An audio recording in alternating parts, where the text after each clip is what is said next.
ইরানের বিরুদ্ধে চলমান যুদ্ধে অত্যাধুনিক যুদ্ধবিমান, মিসাইল সিস্টেম সহ ২০টিরও বেশি আলাদা ধরনের যুদ্ধাস্ত্র ব্যবহার করছে যুক্তরাষ্ট্র। মধ্যপ্রাচ্যের দেশটিতে ব্যাপক ধ্বংসযজ্ঞ চালাতে একযোগে আকাশ, সমুদ্র ও ভূমি থেকে চালানো হচ্ছে হামলা। B-1, B-2 bomber, F-35, F-22 সহ অরোধ ডজনের বেশি যুদ্ধবিমান ব্যবহার করছে মার্কিন বাহিনী। এছাড়াও বিভিন্ন ধরনের ড্রোন, মিসাইল সিস্টেম দিয়েও ইরানে চলছে মার্কিন তাণ্ডব। সিলভার টিপ কন্ট্যাক্টে তৈরি নিরাপদ ও নান্দনিক ক্লিক সুইচ নির্ভরতা জীবন জুড়ে।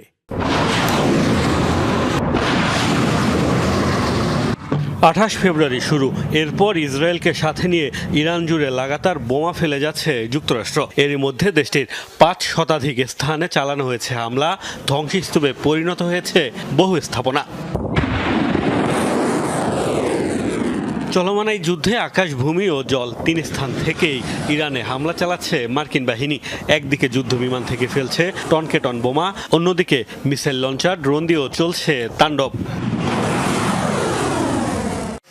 মার্কিন সেন্ট্রাল কমান্ডের দাবি, অভিযানে এখন পর্যন্ত অর্ধ ডজনের বেশি মডেলের যুদ্ধবিমান ব্যবহার করেছে তারা। B-1 বোম্বারের পাশাপাশি B-2 স্টিলথ বোম্বার দিয়ে লক্ষ্য বানানো হচ্ছে ইরানের পারমাণবিক ও সামরিক স্থাপনা। এছাড়াও বিস্ফোরক ফেলতে ব্যবহার করা হচ্ছে F-35, F-22, F-15 ও F-16 মতো অত্যাধুনিক যুদ্ধবিমানও।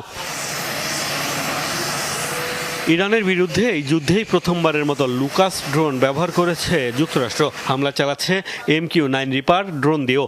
এছাড়াও ভূমি থেকে হাইমার্স রকেট সিস্টেম দিয়ে চলছে হামলা, নৌযান থেকে ছোড়া হচ্ছে টমাহক ক্রুজ মিসাইল। ইরানের পাল্টা হামলা ঠেকাতে যুক্তরাষ্ট্র ব্যবহার করছে প্যাট্রিয়ট, থার্ড ও কাউন্টার ড্রোন সিস্টেমের মতো প্রতিরক্ষা ব্যবস্থা।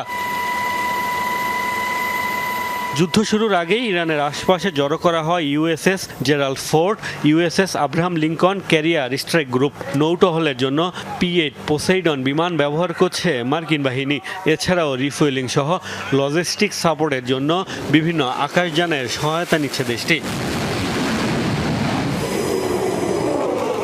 মোস্তফা মাহমুদ, যমুনা নিউজ।